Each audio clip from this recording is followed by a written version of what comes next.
여러분, 안녕하십니까? 독서 치료를 여러분에게 소개하게 되어서 기쁘게 생각합니다. 지난 1강을 통해서는 독서 치료의 개념에 관해서 다각적으로 살펴보았는데요.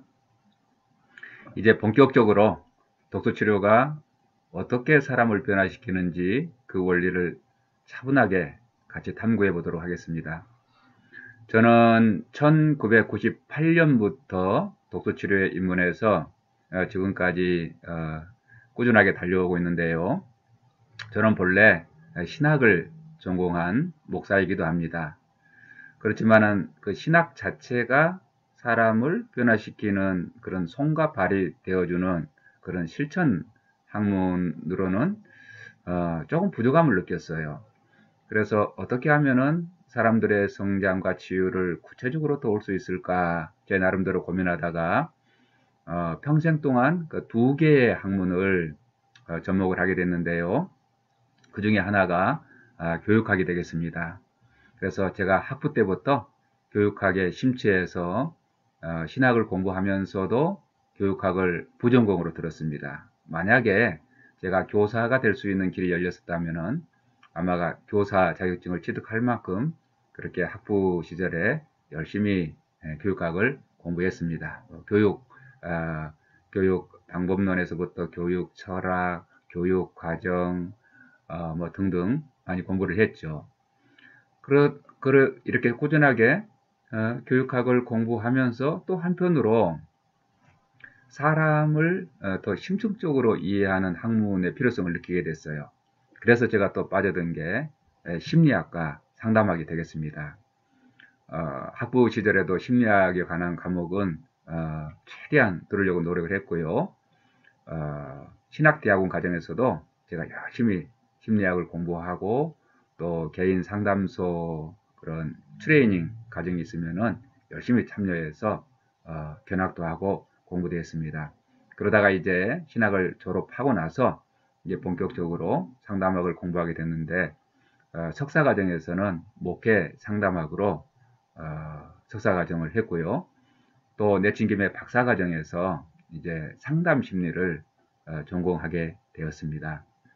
그러던 차에 1998년도에 독서 치료라고 하는 개념을 우연히 발견하고 굉장히 기뻤습니다.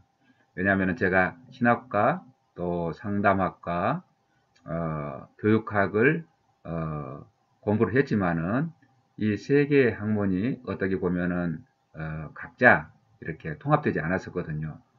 그러다가 독서 지도를 공부하는 가운데 어떤 책을 보다 보니까 독서 치료라고 하는 그런 개념이 있는 거예요. 그래서 이게 뭐야 처음 보는 단어인데 하고 국어사전을 찾아보니까 그때 당시 제 기억으로는 우리나라 국어사전에는 독서치료라고 하는 개념 자체가 없었습니다. 그래서 영어로 비블리오 테라피 이렇게 키워드로 영어로 찾아보니까요. 그때는 인터넷이 한참 보급될 때였기 때문에 영어권 그 검색 엔진에다가 비블리오 테라피라고 하는 키워드를 넣어보니까 얼마나 많은 자료가 뜨는지요. 제가 아주 깜짝 놀랐습니다. 그래서 혹시 우리나라에 이 분야에 대해서 쓰신 작가들이 있나 하고 책을 검색해 봤더니만은 그때 눈에 띄는 책이 있었습니다. 황의백 선생님, 정신과 의사 선생님으로 알고 있는데요. 이 선생님께서 쓰신 아주 얇은 그 에세이 형태의 독서요법을 소개하는 책이 있었습니다. 그 단행본으로서는 그때 당시 그게 유일한 책이었던 것 같습니다.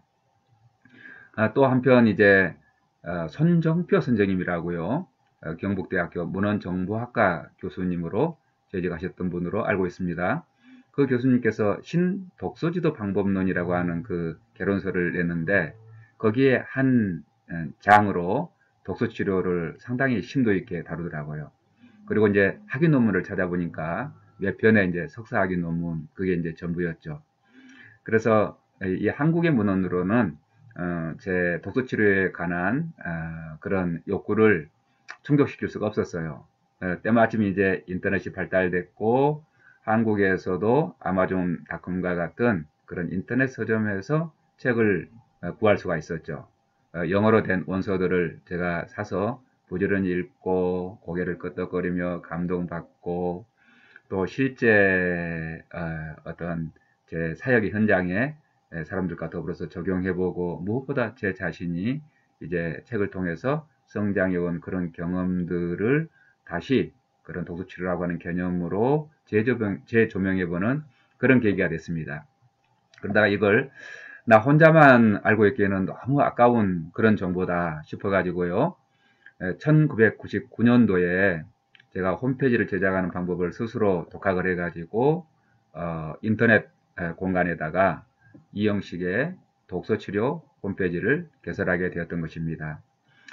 여러분 한번 검색해 보시면은 지난 오랜 세월 동안 독서치료에 관련된 많은 자료들이 켜켜이 쌓여 있는 것을 확인하실 수 있으실 것입니다. www.bibliotherapy, B-I-L-I-O,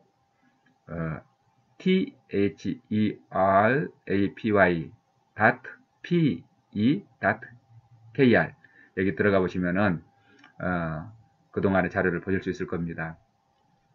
그리고 이제 저는 이제 사람을 변화시키는 데 관심이 있는 사람이기 때문에 어떤 학문이든지 어떻게 적용해 볼까 이렇게 활용의 입장에서 적용과 응용의 입장에서 모든 학문을 이제 접근하는 그런 편인데요. 제가 독서치료를 열심히 공부를 하니까 또 이걸 쓸 수 있는 그런 기회가 오더라고요. 그래서 사람들을 모아서 같이 공부하고 책을 함께 읽고 토론하고 이제 이런 모임을 만들기 시작했는데요. 그때 이제 독서치료와 이제 교육학과 상담학, 신학, 제가 지금까지 읽었던 모든 책에 대한 그런 경험들, 그런 것들이 절묘하게 통합이 되어서 하나의 아름다운 그런 무늬를 내는 그런 경험을 했습니다. 그래서 처음에는 이제 제가 책을 통해서 사람을 변화시키려고 할 때 주로 사용했던 게 아주 두꺼운 책이었거든요. 소위 말하는 그런 자기 개발서 있잖아요. 자기 개발서 가운데서도 전에 말씀드린 대로 사람의 마음을 돌보고 또 관계를 개선하고 삶의 다양한 문제를 해결하는 그런 책들, 적응을 돕는 책, 그리고 건강을 관리하고 어떻게 하면 더 삶을 의미 있고 행복하게 할까? 그런데 관련된 그런 주제를 쓴 자기계발서를 활용하게 됐는데요. 자기계발서를 사용하면서 이 자기계발서의 강점과 한계를 알게 되었습니다.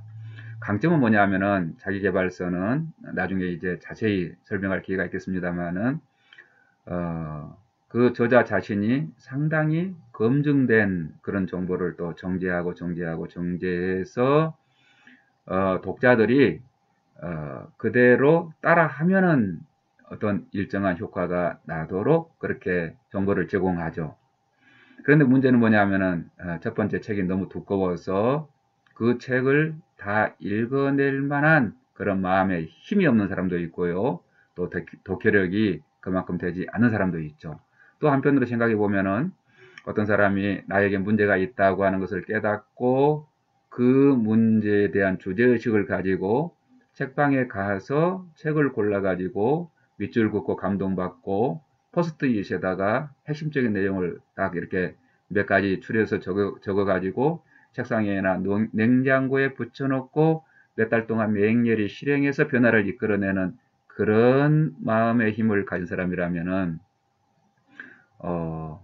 글쎄요, 책을 안 읽어도 해결할 수 있지 않을까 그런 역설이 있는 것이죠. 그리고 또 자가치료서들은 대부분 200쪽 이상의 두꺼운 책이기 때문에 그 책이 주는 심리적인 그런 부담감이 있습니다.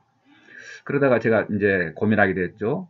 책이 사람을 변화시키는데 자가치료서가 참 훌륭한데 이게 한계도 있구나. 특별히 어린아이들한테는 이런 자가치료서를 들이밀 수도 없고 또 청소년들이나 어린아이들이나 그런 이제 아직 독서 능력이 충분하게 발달되지 않은 그런 대상들에게 자가치료서를 쓰는 게 좀 어렵고 또 개발되지도 않았고, 그러면 어떤 게 좋은 자료가 있나, 그렇게 제가 탐구를 해보니까요, 문학이라고 하는 기가 막힌 그런 독서 매체가 있었던 것입니다. 그렇구나. 문학은 아주 간단한 동시에서부터 짧은 단편, 또 짧은 수필, 또 백쪽 내의 아동문학, 또 상당한 분량의 소설, 또 수십 권이 되는 아주 방대한 분량의 그런 소설까지 다양한 그런 볼륨의 매체들이 산적이 있지 않습니까? 그래서 이게 문학 자료를 쓰면 되는구나. 그래서 제가 그 문학 자료를 탐구하기 시작했습니다. 그러다가 문학에 관해서는 우리가 배웠는데, 그 문학, 예를 들어서 서사 문학이라든지 시라든지 이게 도대체 어떻게 구성된 그런 글인가, 그 속살 있잖아요. 그 속살을 들여다보기 위해서는 또 다른 학문이 필요했습니다. 그래서 제가 이제 문학에 대해서 관심을 가지고 깊이 연구하는 가운데 서사 문학을 탐구하기 위해서 서사학도 독학을 하게 되었습니다. 그런데 저의 이제 궁금증은 여기서 끝나지 않았습니다. 그래, 자가 치료서나 문학, 이 문학이 사람을 변화시키는데 굉장히 뛰어난 그런 촉매 역할을 하는구나. 마중물 역할을 하기도 하고 거울 역할을 하기도 하고 또 반복적인 그런 참고 기능을 하기도 하고, 또 글을 씀으로 말미암아서 내면 세계를 표현하는 그런 역할을 하기도 하는구나. 그런 걸 제가 깨닫게 되죠. 그러면 도대체 문학의 본질은 뭐야? 또 이렇게 질문하게 됐죠.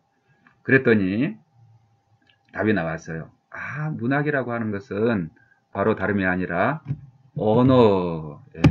언어를 매개로 한 예술활동이라고 하는 거죠. 언어가 본질이로구나. 그걸 제가 이제 이해하게 되었습니다.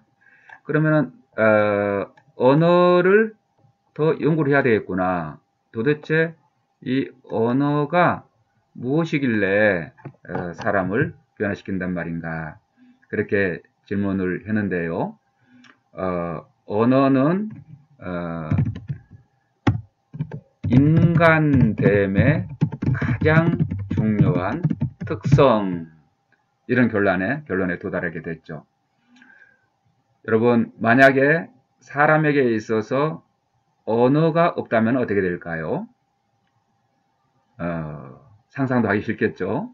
만약에 사람에게 언어가 없다면 우리는 침팬지보다도 더 못하게 될 겁니다. 침팬지처럼 빨리 더 달릴 수도 없고요. 침팬지처럼 나무를 잘 탈 수 있는 것도 아니고요. 침팬지처럼 옷을 입지 않고도 한여름이나 한겨울이나 그런 걸 견딜 수 있는 것도 아니고, 침팬지보다 훨씬 못해질 거예요.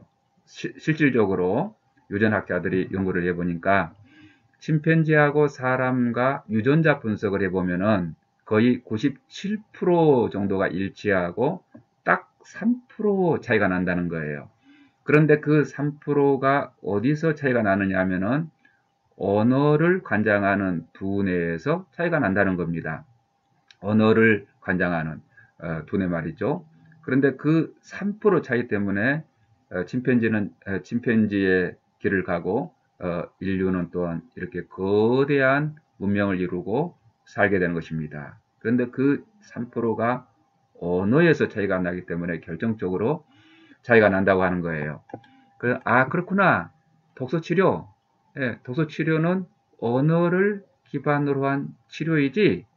이렇게 이제 결론에 이르게 되고, 그렇다면 언어가 지닌 속성, 또 언어와 인간의 관계, 특별히 중요한 것은 언어가 도대체 사람에게 어떤 기능을 하길래 치료의 효과가 있는가. 그걸 그냥 막 말하는 게 아니라 이렇게 양질의 정보를 언어에 담아서 서로 소통할 때 더 치료가 이제 강력하게 일어나는 것 아니겠습니까? 그래서 한번 언어에 대해서 생각을 해볼 텐데요. 사람의 언어는 사람의 정신 세계에 개입하는 매체가 되죠. 사람의 정신세계. 그런데 사실은 사람의 정신세계에 개입하는 이런 매체가 언어만 있는 건 아닙니다. 그러면 어떻게 사람의 정신세계에 개입하려고 하는 그 전략들이 뭘까요? 몇 가지로 나눠볼 수가 있겠는데요. 첫째는 신체적 접근이 있겠죠.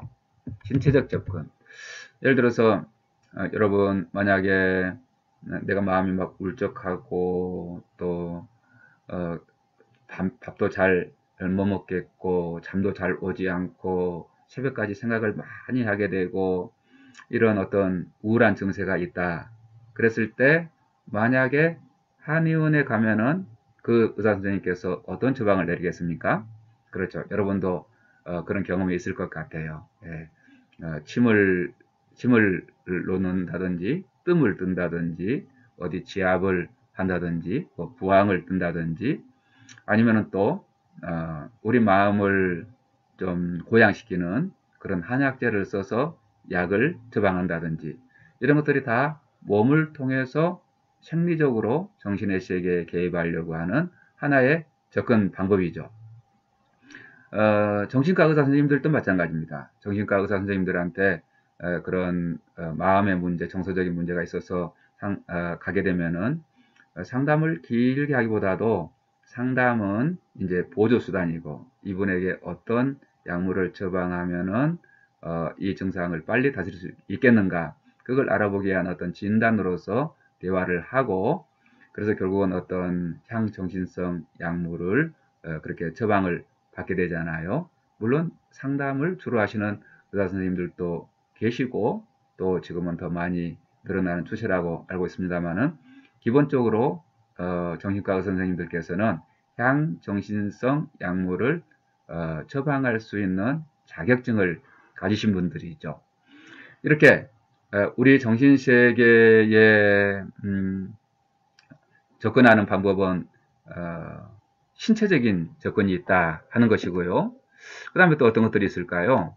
그 다음에는 그 비언어 매체들이 있겠습니다. 비언어 매체. 비언어 매체를 예로 들면은 어떤 것들이 있나요? 대표적으로 미술 같은 게 있겠습니다. 어떤 색상 또 언어가 아닌 어떤 미술 활동, 뭘 공작을 한다든지 만든다든지 그린다든지 이런 거 있잖아요. 그런 비언어 매체로 마음을 표현할 수가 있죠. 그 밖에도 이제 비언어 매체는 상당히 많은데요. 어떤 춤동작이라든지 그리고 사진이라든지 그리고 어떤 놀이 비언어적인 그런 놀이 있죠. 그런 놀이라든지 그리고 개나 고양이 이런 펫을 이제 기름으로 말미암아서 마음에 안정을 얻는다든지 또 원예 같은 거 의상 있죠. 의상. 그래서 의상 심리학 한번 탐구해 보시면 참 좋겠는데요. 이런 비언어 매체를 가지고 사람의 정신세계에 개입하여 우리 내면 세계를 이제 성찰하고 카타르시스를 하고 마음을 고양시키는 그런 접근법이 있죠. 또 한편으로 어떤 게 있을까요? 네. 환경 매체가 있겠습니다. 환경을 개선해 줌으로 말미암아서 마음을 고양시킬 수 있지 않겠습니까? 예를 들어서 우울한 사람들의 주거 환경을 보면은 굉장히 어둡고 조명도 막 침침하게 하고 청소도 잘 안 하고 그냥 건강한 사람도 거기서 며칠 살면은 우울한 기분이 들 만큼 그렇게 환경이 변해 있는 경우가 있죠. 그랬을 때 깨끗하게 청소하고 조명을 밝게 하고 그렇죠. 밝게 하고 맛있는 음식도 먹고 무엇보다 따뜻한 햇살을 받으면서 이제 강가를 산책한다든지 운동하다든지 이런 처방을 내릴 수가 있는 것이죠. 그게 바로 환경을 매체로 사람들의 정신세계에 접근하려고 하는 것이겠습니다. 그 밖에도 이제 어떤 그 대인관계를 통해서 접근하는 그런 방법이 있겠는데요. 대표적으로 이제 가족 치료라든지 어떤 집단 상담이라든지 그 집단에서 집단에 소속될 때 그 집단의 어떤 힘이 있는데요. 그룹 파워. 그 집단의 힘을 성장과 치유를 위한 그런 자원으로, 주된 자원으로 활용하려고 하는 그런 접근법도 있겠습니다. 그런데 전통적으로 이 상담 있잖아요. 지난 시간에도 잠깐 언급한 것 같습니다만은 프로이드를 이제 출발점으로 해서 전통적인 상담, 그게 어떤 인본주의 상담이든지 인지치료든지 행동치료든지 혹은 집단 상담이든지 이 전통적인 치료는 한 가지 공통점이 있습니다. 그게 뭐냐면은 언어를 통한 치료라고 하는 것입니다. 상담이라고 하는 것은 서로 상자에 말씀 담자입니다. 서로 너와 내가 만나서 인격적인 관계를 맺고 대화하는 가운데서 나의 마음을 성찰하고 문제를 통찰하고 마음의 내면의 힘을 길러서 우리 삶의 현장에 잘 정하고 마음을 다스리도록 돕는 거지 않겠습니까? 그렇기 때문에 상담의 이 전통적인 상담의 가장 핵심적인 매체다 하면은 다름이 아닌 언어라고 하는 겁니다. 그래서 제가 깨달았다는 거죠. 아, 상담은 언어가 주된 매체로구나. 그런데 독서치료 역시 언어를 활용한 치료로구나. 독서치료는 그 어떤 상담보다도 가장 강력하게 언어의 힘을 활용하는 겁니다. 독서치료는 언어의 힘을 활용한 심리치료, 이렇게 말씀드릴 수가 있죠. 기존의 상담, 프로이트의 이제 정신분석학적 상담을 비롯해서 이제 대면하는 그런 상담들의 주된 언어는 어떤 거냐면은 구두 언어라고 하죠. 구두 언어는 귀로 듣고 입으로 말하고 하는 게 이제 구두 언어인 것입니다. 거기에 비해서 독서치료는 읽고 쓰기라고 하는 후천적인 언어를 아주 강력하게 활용해요.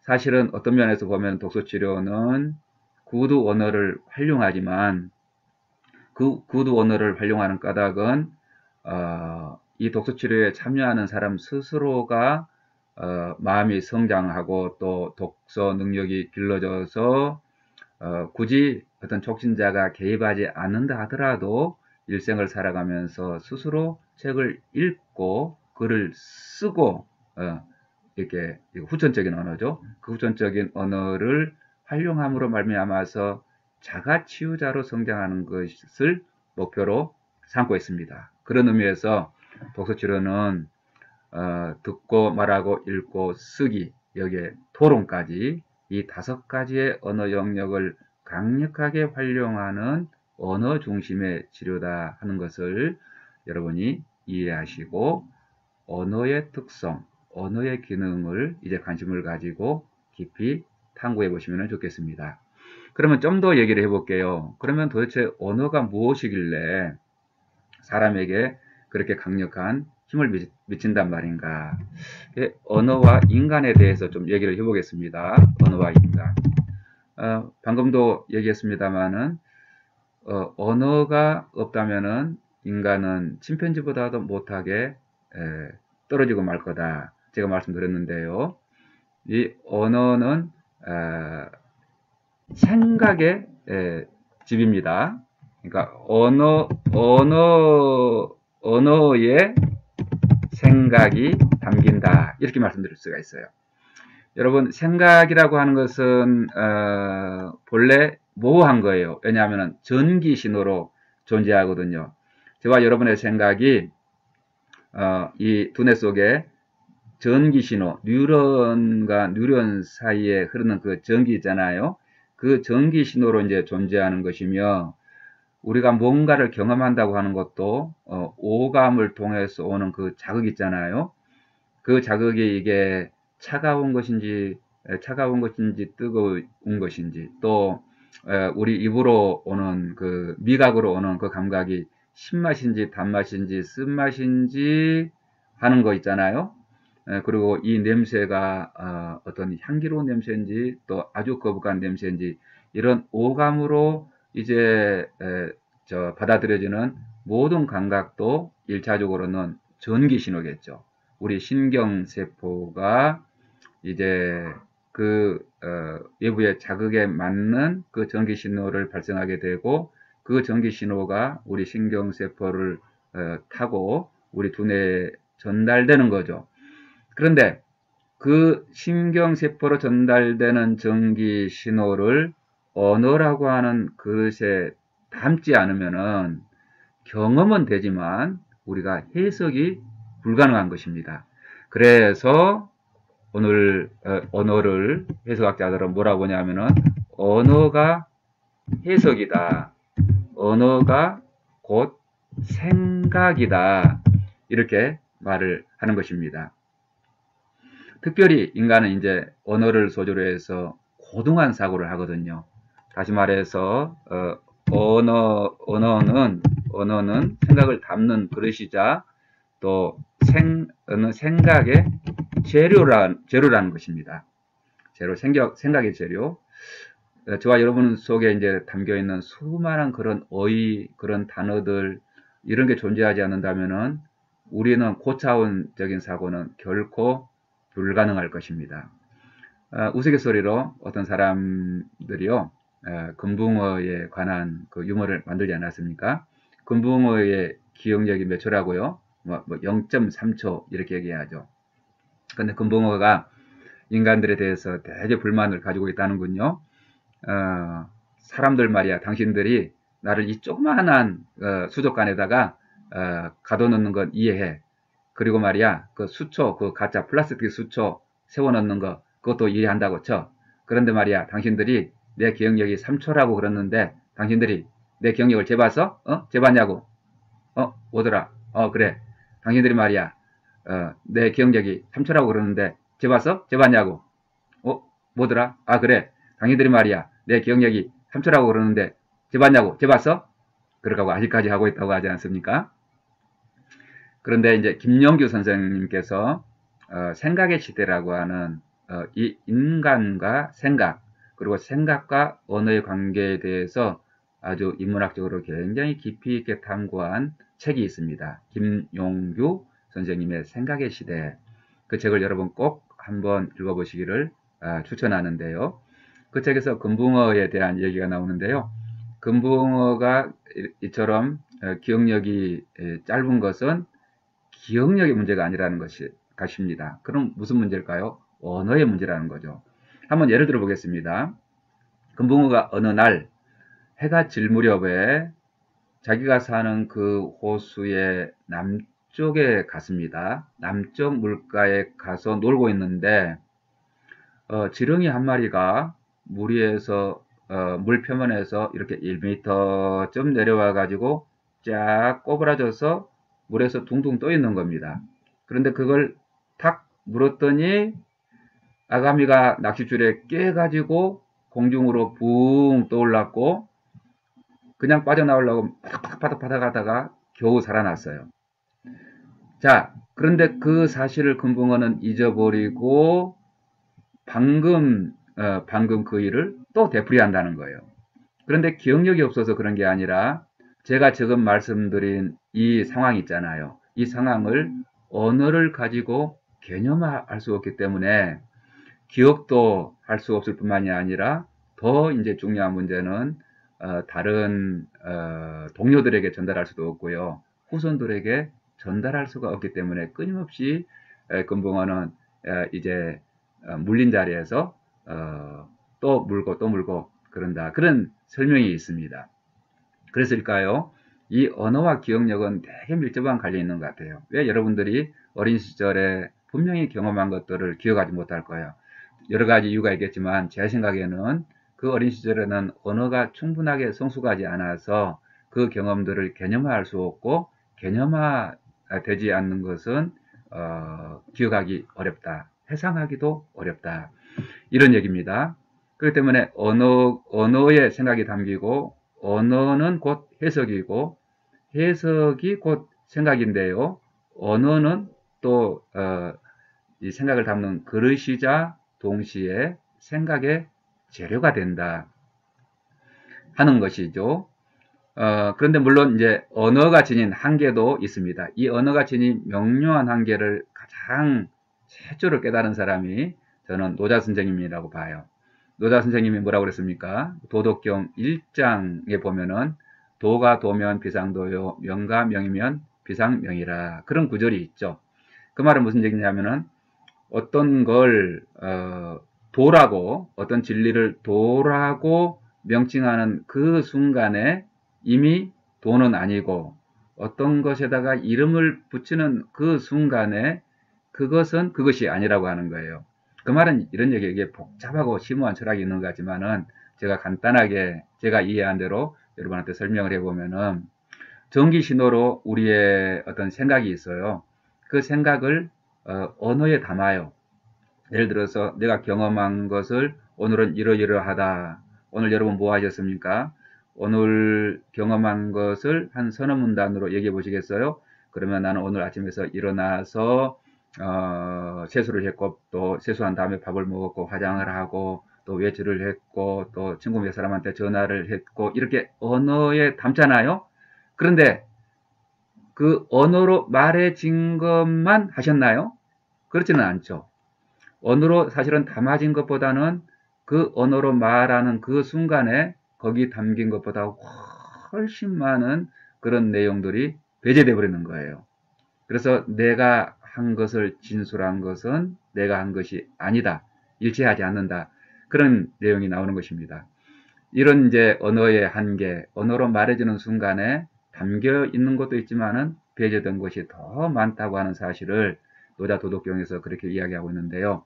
그럼에도 불구하고 노자 선생님께서 말씀하신 그 내용조차도 언어를 통하지 않고는 깨달을 수도 없고 상대방에게 전달할 수도 없는 것이다. 그렇기 때문에 언어가 이제 어떤 진리나 사실이나 내 감정이나 내 생각을 담는데 충분하지 못하기 때문에, 그러면 언어를 버려버리자, 이럴 수는 없잖아요.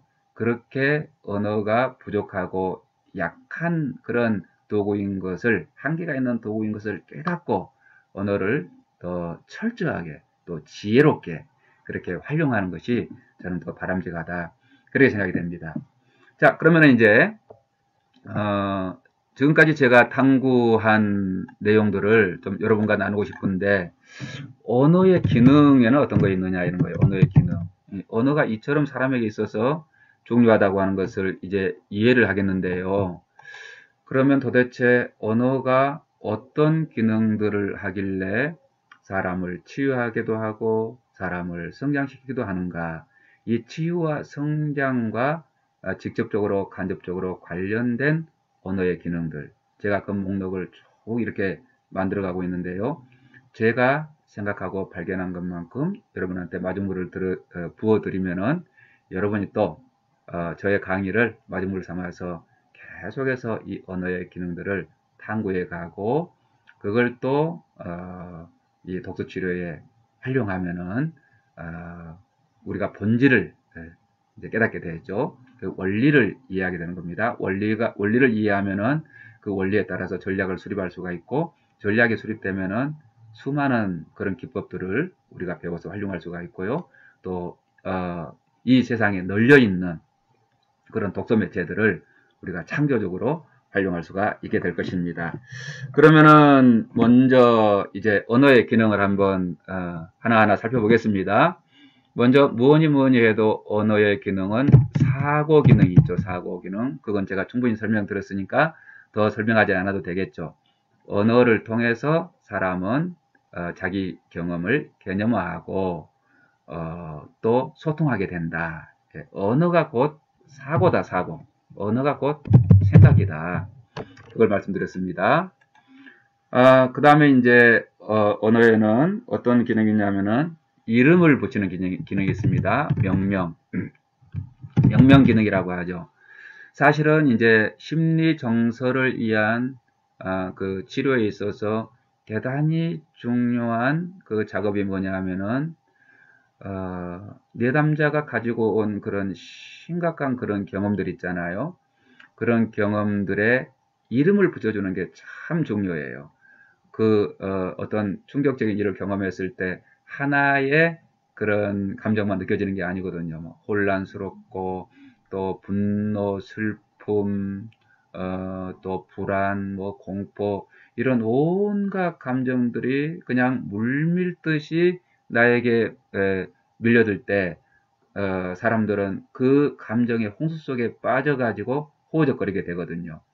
정리가 안 되는 겁니다. 그랬을 때 이제 차분히 우리가 이야기를 하는 가운데 그 사람이 느끼는 그 감정의 이름을 붙여주는 거, 그 감정의 이름을 찾아주는 거예요. 이름을 찾아주는 거. 그리고 그 경험에 이름을 붙여주는 거. 이렇게 이름을 붙여줄 때 어떤 일이 벌어지냐면은 드디어 다룰 수 있는 그런 감정이 된다고 합니다. 마치 우리가 커다란 그런 공이 있다고 할 때 거기다 막 기름까지 발라갖고 미끌미끌해서 이렇게 손에 잡히질 않는 거예요. 그런데 이게 이름을 딱 붙여준다고 하는 것은 거기다 이렇게 손잡이를 달아주는 것 같다. 누군가 그렇게 비유를 했는데요. 참 좋은 비유라고 생각합니다. 그래서 손잡이를 딱 달아서 이건 분노로구나. 이건 슬픔이로구나.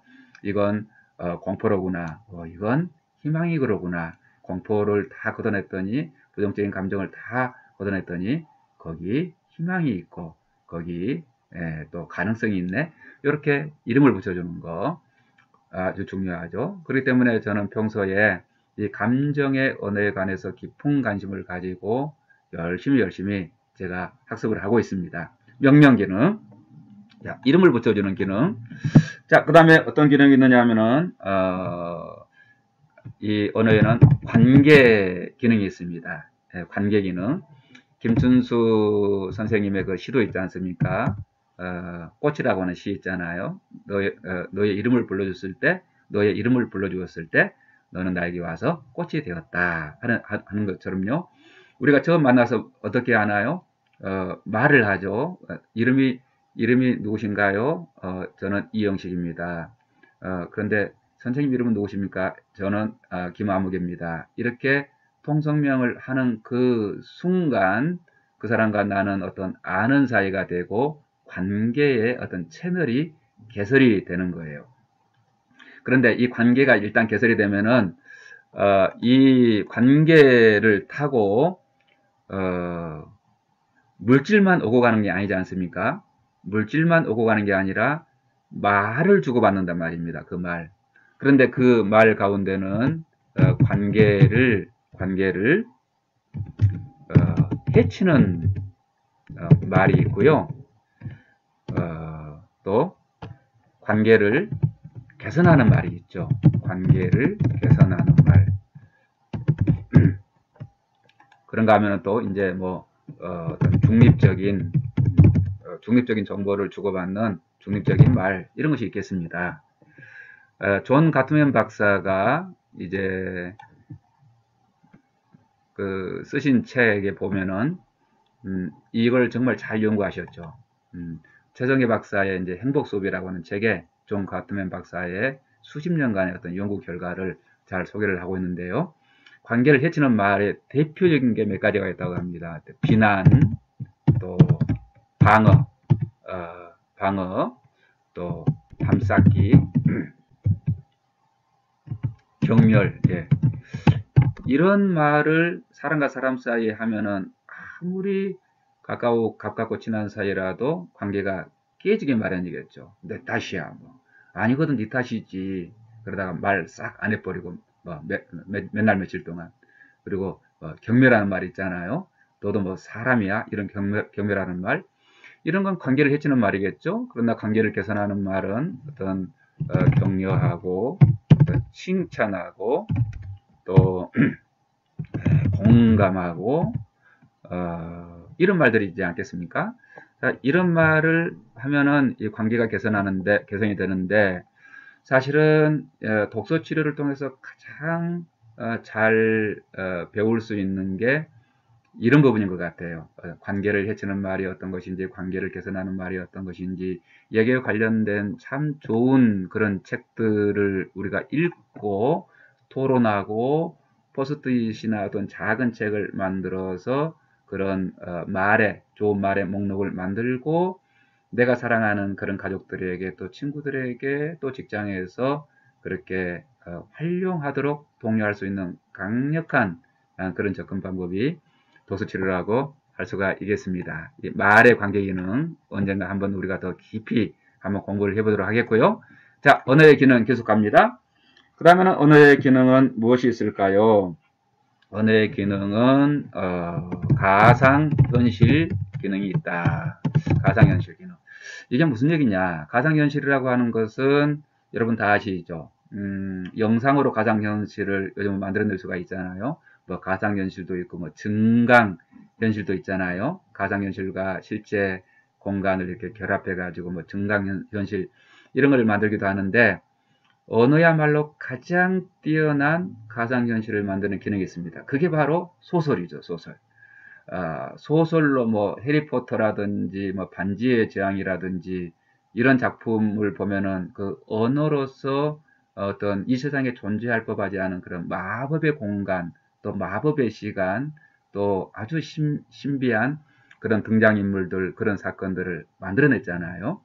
그런데 이 가상현실이 곧 내 삶을 발전시키는 쪽으로 적용된다면은 저는 아예 미래 자서전을 써놓고 살 수도 있을 겁니다. 그렇지 않겠습니까?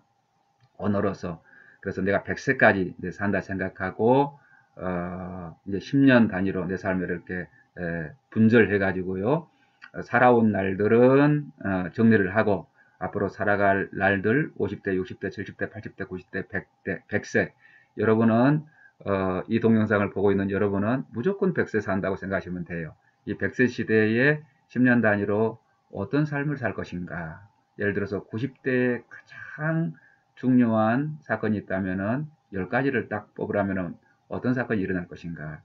그 가상의 어떤 언어를 가지고 이야기를 만들어 놓고 살 수도 있지 않겠습니까? 이런 게 이제 언어의 가상 현실 기능입니다. 또 언어는 어떤 게 있냐면은 예술 기능이 있죠. 예술 기능. 문학은 뭐라고 그랬습니까? 예술 기능. 문학은 언어를 매체로 예술 활동을 하는 거. 그렇게 말씀드렸죠. 예술 기능. 말은 아주 사람을 감동시키는 그런 기능이 있어요. 그렇죠. 천냥빛도 말 한마디로 천냥빛을 갚는다. 그런 말도 있듯이 언어를 매개로 해서 이제 예술 활동을 하는데 그게 곧 시가 되고 그게 곧 수필이 되고 그게 곧 소설이 되고 동화도 되고 여러 가지 아름다운 그런 예술 활동이 되겠습니다. 이처럼 언어는 예술 기능도 있는 것이다. 그 다음에 또 보겠습니다. 예, 언어에는 어떤 기능이 있을까요? 표현 기능이 있습니다. 표현 기능. 이 언어의 표현 기능은 실제로 우리가 독서 치료 현장에서 굉장히 중요한 기능이 되겠습니다. 내 마음속에 꽉 쌓여 있는 그 어떤 울분이라든지 어떤 공포심, 슬픔, 무슨 감정이든지 이걸 배출하지 않으면은 그게 병이 되는 거예요. 그걸 무의식적으로 이제 습관적으로 억누르게 되면은 그게 몸으로 표현되지 않습니까? 몸으로 표현돼서 뭐 신경증도 되고 뭐 등통도 되고 복통도 되고 오만 가지 그런 시민성 질환이 되죠. 그게 이제 에너지라서 그렇거든요. 그 감정은 에너지이기 때문에 그 에너지를 누르면 누를수록 더 반작용이 심해져서 터지려고 하는 그런 속성이 있죠. 그런데 그렇게 병적으로 신경증적으로 그 에너지가 분출되도록 방치하지 않고 가장 아주 값이 싸면서도요 효과적으로 이제 그걸 분출하는 방법이 언어를 통해서 분출하는 것이겠습니다. 그래서 언어는 카타르시스 그런 기능이 있는 거죠. 카타르시스 기능. 카타르시스는 뭔가요? 감정적인 분출, 감정의 해소, 감정적인 배설 이렇게 말하기도 하는데요. 여러분 이 세상 한 세상 살면서 우리는 누군가로부터 상처를 받을 수밖에 없죠. 그 상처가 없는 그런 삶이란 존재할 수도 없다. 그렇게 생각이 돼요. 그렇기 때문에 상처 자체를 피할 수 없다면은 그걸 건강하게 표현하고 살아야 되는데, 말로서 이렇게 표현하는 거, 그게 가장 건강하고 성숙한 방법인 것입니다. 여기에 대해서도 좀 더 이제 구체적으로 1시간 정도 강의를 해보고 싶습니다. 언어의 표현 기능 말씀드렸고요. 또 어떤 게 있을까요? 언어는 정보 소통의 기능이 있죠. 정보 소통. 정보를 네, 소통하는 기능. 내가 알고 있는 것을 사람은 언어를 통해서 상대방도 알 수 있도록 전달할 수가 있어요. 또 상대방이 알고 있는 것을 내가 전달받을 수도 있고, 더 기가 막힌 것은 우리가 읽고 쓰기를 통해서, 문자 언어를 통해서 수천 년 전의 사람들의 어떤 생각을 우리가 알 수가 있고, 또 내 생각을 우리 후손들에게 글로 써서 전달할 수가 있는 것이죠. 이처럼 아주 강력한 그런 정보소통의 능력이 있는 것이죠. 자, 그 다음에 또 있습니다. 언어는 유의 기능이 있어요. 유의 기능. 여러분, 이 말로서 놀이하는 게 정말로 행복하거든요. 그래서 저는 우리 손녀랑 이 말을 가지고 자주 놉니다. 뭐 끝말잇기 놀이도 하고요. 또 말로 하는 그 마인드맵 그런 놀이도 하고요. 또 수수께끼도 내고요. 뭐 퀴즈도 내고요. 이 말로 이렇게 노는데요. 말의 어떤 유의 기능 또 이렇게 쓸 수가 있죠. 예, 그리고 또 뭐가 있을까요? 예, 언어에는 심지어는 축복과 저주 기능도 있답니다. 물은 답을 알고 있다. 예, 그 책의 저자가 일본 사람인데요. 그 물에게 마구 이렇게 저주를 퍼부은 다음에 현미경으로 들여다보면은 그 결정체가 굉장히 험악하게 일그러져 있고, 물에게 칭찬과 아름다운 말을 해준 다음에 현미경으로 그 물을 촬영해 보면은 너무너무 아름다운 육각수가 되어 있다. 뭐 그런 책을 제가 본 적이 있었는데요. MBC에서 그 한글의 날을 기념해 가지고 그 제작진들이 정말 그런가 한번 실험을 했더라고요. 여러분 그 유튜브 동영상에 MBC 말의 힘 그거 한번 찾아보세요. 그걸 찾아보면은 영상을 어렵지 않게 볼 수가 있을 텐데요. 내용은 이래요. 그 제작진들이 말의 어떤 물리적인 힘, 그 에너지의 힘을 검증하기 위해서 병에다가 밥을 2개 담았어요. 하나는 이렇게 2병에다 밥을 담고, 한 그 병에다는 제작진들이 그 다큐멘터리를 제작하면서 오면서 가면서 막 이게 나쁜 말을 해주는 거예요. 너는 정말 못된 밥이로구나. 너는 썩은 밥이야. 아이고 맛도 없게 생겼구나. 이 밥아 죽어버려라. 뭐 이런 식으로 막 저주와 욕설을 퍼붓고, 또 다른 밥한테는 칭찬을 해주는 거예요. 뭐 감사하다고 그러고, 밥아 네가 없으면 내가 어떻게 살 수 있겠니? 너무너무 고맙다. 너는 어쩌면 그렇게 맛있게 생겼니? 밥아 정말 정말 고맙고 감사하다 이랬는데요. 몇 주가 지나서 실제로 제가 그 동영상을 보고 정말 눈을 의심할 정도로요. 저주를 퍼부었던 밥은 새까맣게 썩어가지고 아주 고약한 냄새를 풍기는데, 이 칭찬을 받았던 그 밥 있잖아요. 그 밥은 하얀 곰팡이, 누룩곰팡이인 것 같아요. 그 곰팡이가 피어가지고 향긋한 냄새마저 나는 거예요. 그런데 여러분, 우리 삶을 생각해 보면은 내 사랑하는 가족들, 내 사랑하는 자녀들, 또 내 사랑하는 배우자에게 정말 어떤 생기를 불어넣는 그런 축복의 말은 그냥 아껴두고, 그냥 비난하고 또 격렬하고 방어 반격에다가 그런 냉담에다가 또 아이들한테는 뭐 욕설까지 퍼붓잖아요. 그렇게 퍼부으면서 왜 우리 아이가 잘못되지? 왜 먹여주고 입혀주고 길러주는데 저 모양이지? 이렇게 말하고 있다면은 얼마나 우스운 일이겠습니까?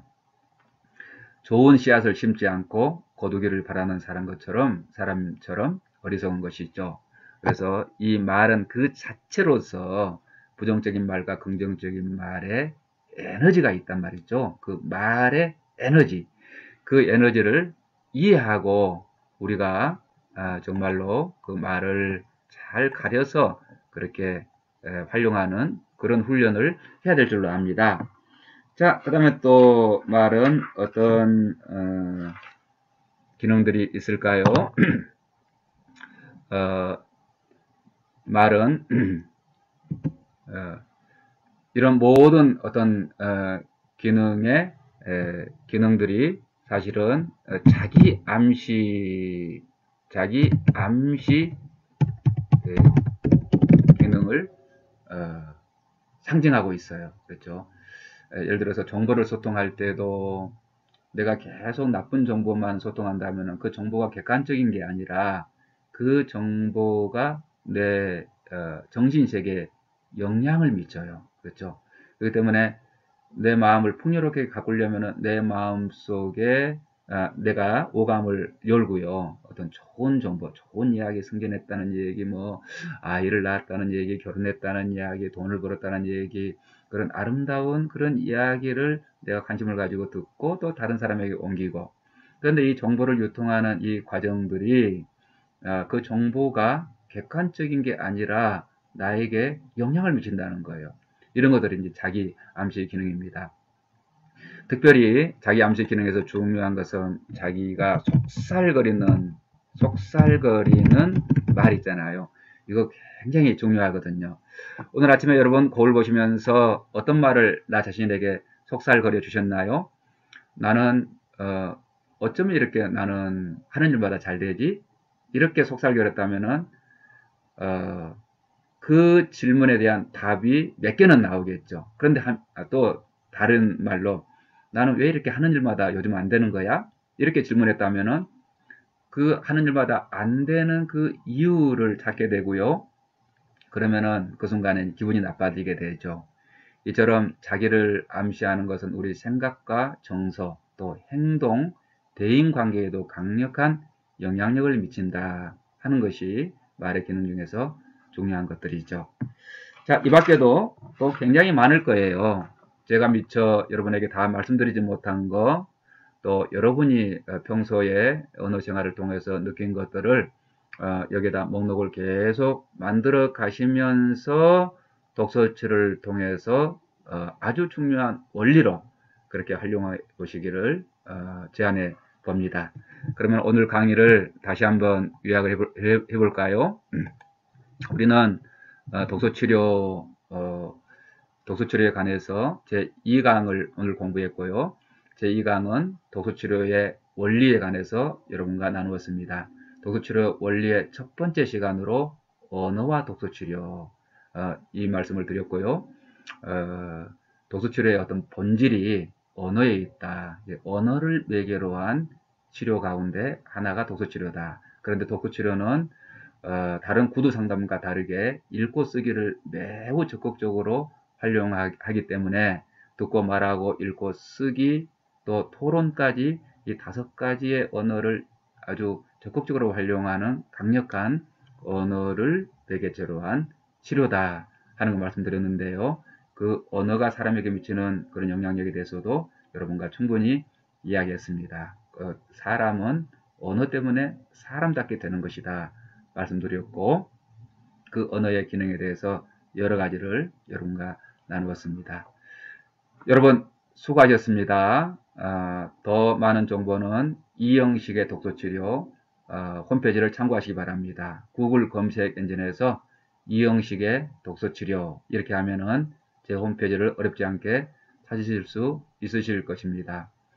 다음 시간에는 이제 독서치료의 원리 두 번째 시간으로 독서 행동과 독서 치료에 관해서 말씀을 드리겠습니다. 오늘은 언어에 대해서 말씀드렸는데요. 그 언어를 가장 강력하게 활용하는 게 인간의 독서 행동이거든요. 그 독서 행동에는 듣기 독서, 말하기 독서, 읽기 독서, 쓰기 독서, 토론 독서 이 5가지의 독서가 있고 이 5가지의 독서를 또 조합하면 더 많은 유형의 독서 행동들이 나오게 됩니다. 그 독소 행동과 독소 치료가 어떻게 연관이 되고 또 그 독소 치료의 유형에 따라서 독소 치료들이 구체적으로 어떻게 전개되는지 설명드리도록 하겠습니다. 여러분 고맙습니다. 오늘도 좋은 하루 되세요. 여러분 모두를 축복합니다. 잘 될 겁니다.